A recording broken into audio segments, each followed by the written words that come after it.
बताइए, अगली बताइए। अब अगली तारीख देखिए, हम अपनी बात बता रहे हैं। देखिए, राजभवन या मुख्यमंत्री ऑफिस से कोई ऐसा न्यूज नहीं था कि 12 तारीख को मंत्रिमंडल का विस्तार। ये सूत्रों के हवाले से खबरें चली और उसी को लोग मान लेते थे। इधर हमारी बात फोन आए थे ऊपर से कि जल्द ही हम लोग इस पे चुनाव के बाद काम पे लगते हैं, जल्दी होते हैं।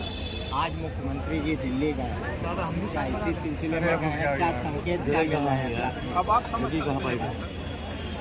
कई बार जा चुके हैं ना, दिल्ली भी और राजभवन भी मुलाकात कर चुके हैं, संकेत नहीं मिल पाए। जो संकेत मिले हम आप लोगों को नहीं, अभी हम भी जल्दी दिल्ली जाने वाले हैं, तो लौटते हैं तो तारीख बता दें। मंत्री पद कब मिल रहा है आपको? मंत्री जी तो खुद बैठे। आप बताइए आपको। जिस दिन विस्तार होगा उस दिन सरकार में शामिल होगा। जो जातिगत जनगणना की बात जो है, जातिगत जनगणना पर विपक्ष ने पूरा जो है सवाल खड़ा किया और चुनाव लड़े, सफलता नहीं मिली। अब क्या नया ट्रेंड क्या आएगा? देखिए, जनता विकास चाहती है, गरीब कमजोर लोग अपना हिस्सा चाहते हैं।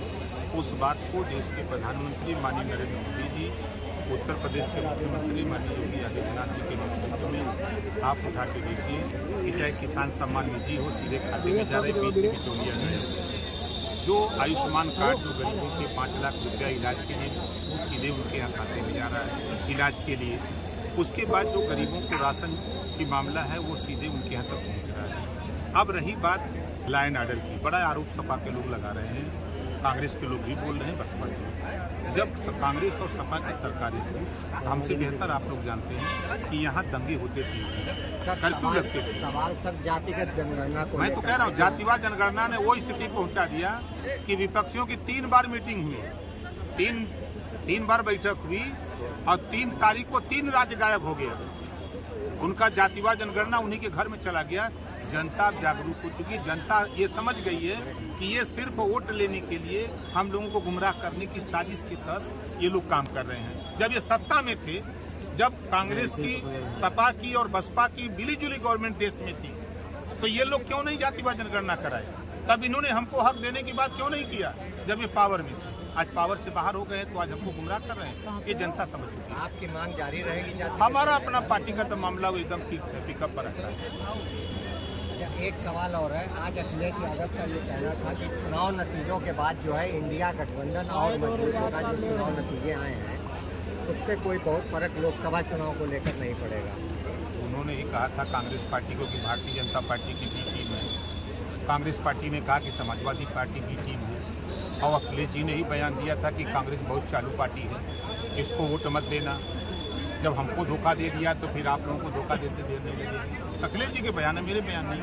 अब प्रोफेसर राम गोपाल जी के बयान आप लोग चला रहे हैं, देख रहे हैं। उन्होंने कहा कि ये 3 राज्यों की जीत का सबसे बड़ा श्रेय मोदी जी का जादू है, तो वो जादू के सामने ये लोग कहाँ टिकेंगे?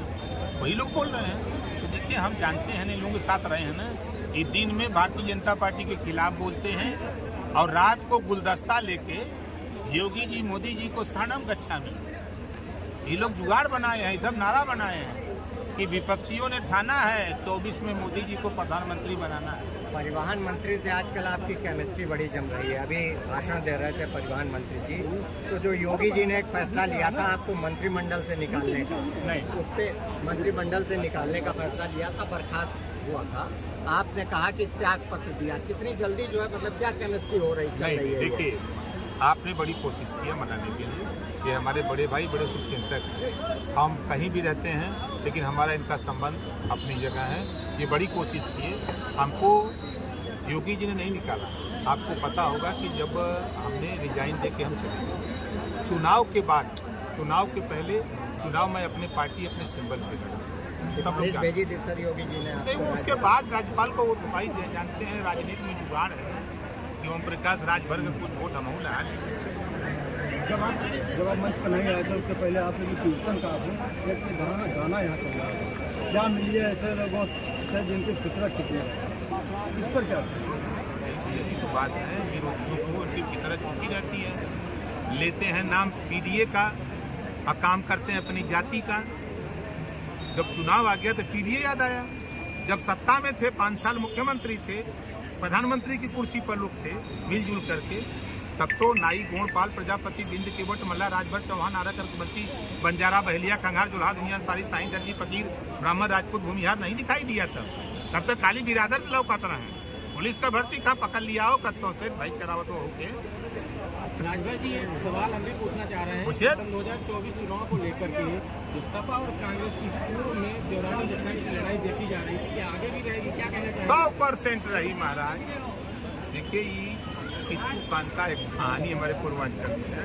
सब कित्तू कांता है। ये सब ईडी सीबीआई से बचे बदे राती के जाके योगी मोदी जी के यहाँ जाके शरणम कक्षा में हो जाते हैं और कहते हैं कि कई दिन में हम लोगों को भाषण अपने खिलाफ बोलने दीजिए, लेकिन हम लोगों को बचाए रखें। ये लोगों का काम है। तो सवाल परिवहन हाँ, मंत्री जी से पूछिए।